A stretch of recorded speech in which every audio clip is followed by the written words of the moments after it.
प्रिय व्यूअर्स, यह Sanskriti IAS YouTube channel का PT think and solve program है।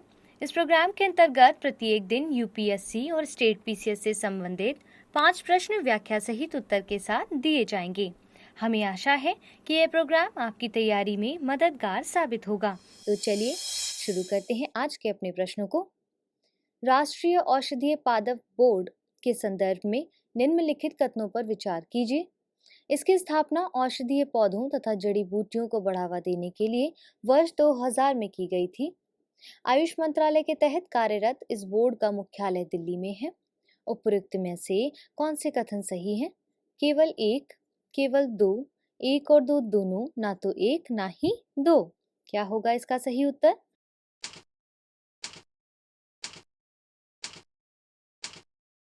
Option C. केंद्रीय आयुष राज्य मंत्री ने कोविड-19 उपचार के लिए 20 medicinal plants for 2021 for covid care नामक एक ई पुस्तक जारी की है, जिसे राष्ट्रीय औषधीय पादप बोर्ड द्वारा तैयार किया गया है। इस ई बुक में औषधीय पौधों के वानस्पतिक देशज नाम, रासायनिक संगठन, उपचारात्मक विशेषताओं तथा महत्वपूर्ण सूत्रों की जानकारी दी गई है। इसका उद्देश्य जनता को औषधीय पौधों के महत्व तथा विविधता के संबंध में जानकारी उपलब्ध कराना तथा जागरूक करना है। ये कोविड-19 की रोकथाम और प्रबंधन में उपयोगी है। भारत में औषधीय पौधों तथा जड़ी बूटियों की खेती को बढ़ावा देने के लिए राष्ट्रीय औषधीय पादप बोर्ड तथा राष्ट्रीय वनस्पति अनुसंधान संस्थान लखनऊ ने एक समझौता ज्ञापन पर हस्ताक्षर किए हैं। भारत सरकार ने 24 नवंबर 2000 को औषधीय पौधों के क्षेत्र को बढ़ावा देने के लिए राष्ट्रीय औषधीय पादप बोर्ड की स्थापना की है। वर्तमान में बोर्ड आयुष मंत्रालय के तहत कार्यरत है। इसका मुख्यालय दिल्ली में है। यह बोर्ड औषधीय पौधों से संबंधित सभी मामलों में समन्वय करने तथा औषधीय पौधों के व्यापार, निर्यात, संरक्षण और कृषि के विकास के लिए नीतियों व कार्यक्रमों का समर्थन करने का कार्य करता है। इस प्रकार कथन एक और दो दोनों सही हैं और विकल्प सी इसका सही उत्तर होगा। आज के अपने दूसरे प्रश्न को देख लेते हैं। निम्नलिखित कथनों पर विचार करें। वित्तीय मानकों के आधार पर केवल साझेदारी फर्म, ट्रस्ट एवं कॉरपोरेट निकाय ही मान्यता प्राप्त निवेशक की श्रेणी में शामिल हो सकते हैं। प्रत्यायित निवेशकों को वैकल्पिक निवेश निधि तथा पोर्टफोलियो प्रबंधक विनियमों में अनिवार्य न्यूनतम निवेश राशि से कम राशि के साथ निवेश उत्पादों को खरीदने की छूट प्रदान की गई है। उपयुक्त में से कौन से कथन सही हैं? केवल एक, केवल दो, एक और दो दोनों, ना तो एक ना ही दो। सही उत्तर क्या होगा?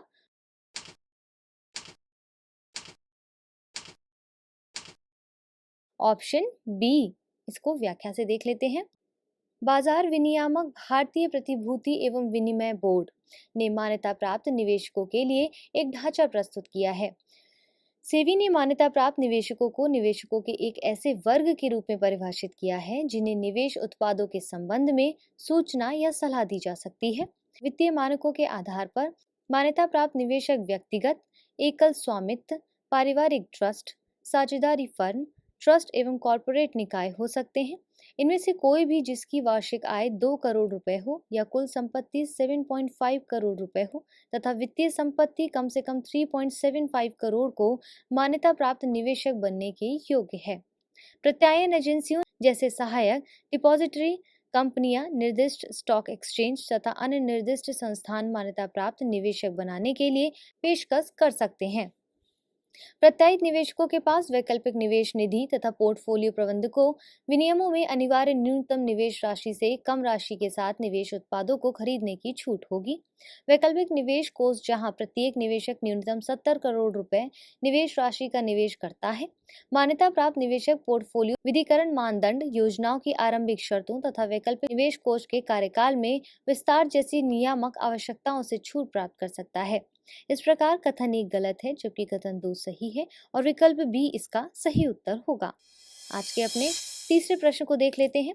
निम्नलिखित कथनों पर विचार कीजिए। चिकित्सा पर्यटन से तात्पर्य पर्यटकों द्वारा स्वास्थ्य सेवा प्रदान करने के लिए विदेशों की यात्रा करने से है। भारत चिकित्सा गुणवत्ता पर्यटन के क्षेत्र में शीर्ष गंतव्य है। चिकित्सा गुणवत्ता पर्यटन को चिकित्सा एवं पर्यटन उद्योग के संयुक्त रूप से बढ़ावा दिया जा सकता है।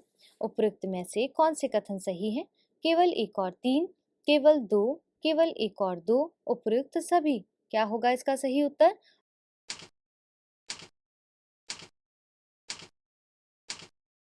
ऑप्शन डी यानी कि सभी कथन ठीक है, लेकिन इसको व्याख्या से थोड़ा और देख लेते हैं। चिकित्सा पर्यटन से तात्पर्य पर्यटकों द्वारा स्वास्थ्य सेवा प्राप्त करने के लिए विदेशों की यात्रा करने से है। इसे चिकित्सा यात्रा, स्वास्थ्य पर्यटन या वैश्विक स्वास्थ्य सेवा के नाम से भी जाना जाता है। चिकित्सा एवं पर्यटन विश्व में सबसे तेजी से बढ़ने वाले उद्योग हैं। उन दोनों उद्योगों को मिलाकर ही चिकित्सा गुणवत्ता पर्यटन को बढ़ावा दिया जा रहा है।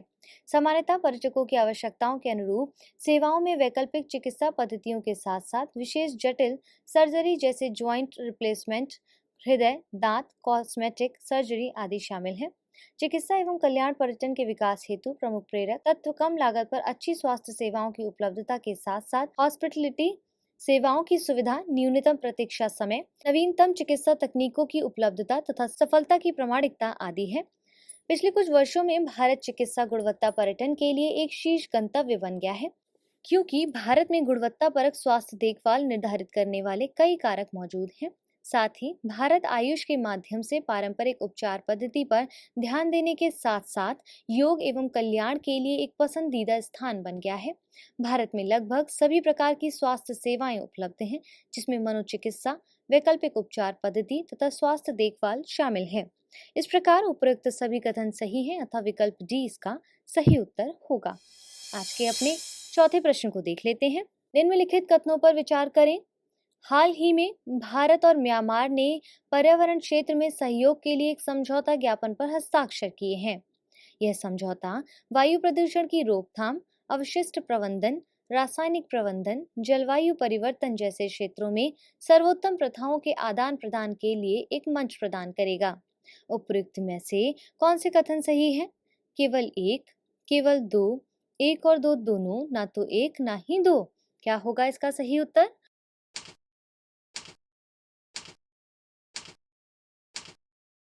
ऑप्शन बी यानी कि उपयुक्त दोनों ही कथन ठीक है, लेकिन हम इसको व्याख्या से थोड़ा और समझेंगे। भारत तथा भूटान ने पर्यावरण के क्षेत्र में सहयोग के लिए एक समझौता ज्ञापन पर हस्ताक्षर किए हैं। यह समझौता जलवायु परिवर्तन, अवशिष्ट प्रबंधन आदि के क्षेत्र में द्विपक्षीय सहयोग प्रदान करने के लिए नए आयाम प्रदान करेगा।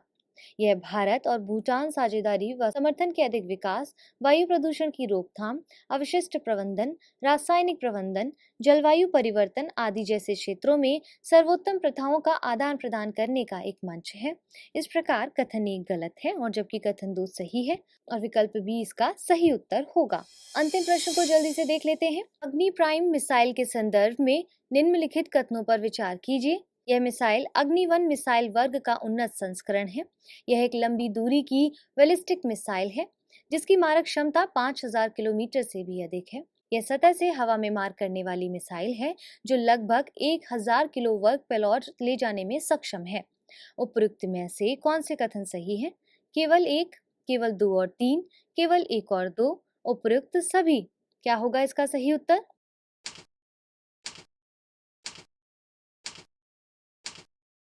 ऑप्शन ए व्याख्या से देख लेते हैं।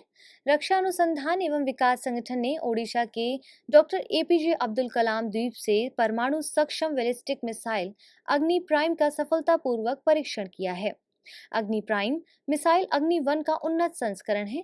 यह एक कम दूरी की बैलिस्टिक मिसाइल है, जिसकी मारक क्षमता 1000 से 2000 किलोमीटर है। यह सतह से सतह पर मार करने वाली मिसाइल है, जो लगभग 1000 किलोग्राम पेलोड ले जाने में सक्षम है। दोहरे चरण वाली यह मिसाइल अपनी पूर्ववर्ती मिसाइल अग्नि-1 की तुलना में हल्की तथा पतली है। यह एक कनस्तीकृत प्रणाली पर आधारित मिसाइल है, जिससे मिसाइल के प्रक्षेपण में लगने वाले समय में कमी के साथ साथ इसके भंडारण तथा गतिशीलता में सुधार हुआ है।